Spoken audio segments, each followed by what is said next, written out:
What promotions do you think that were effective when you published your book that helped it sell and get it out to be known? And what about suggestions to aspiring authors who are still not known? So the fastest way is going to be through Audience. other people's Audience. audiences. Yeah.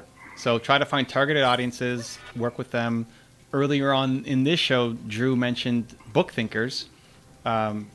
Nick is the guy who started Book Thinkers, and 4 years ago or so, I reached out to him on Instagram and said, "Hey, love what you're doing.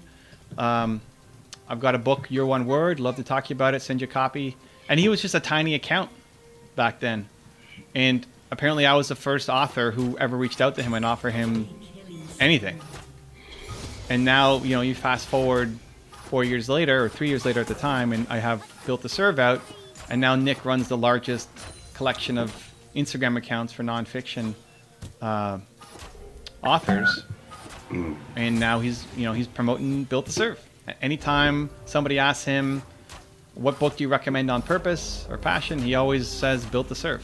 Now, he also likes the book, I hope, right? He's not just being a friend, but he hopefully likes the book, right?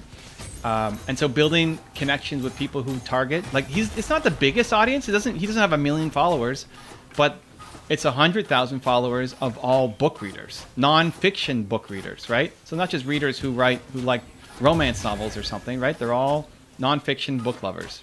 Perfect audience for what I'm doing. So making your way into those audiences is the fastest way to grow. The long-term way to grow is to build your own audience.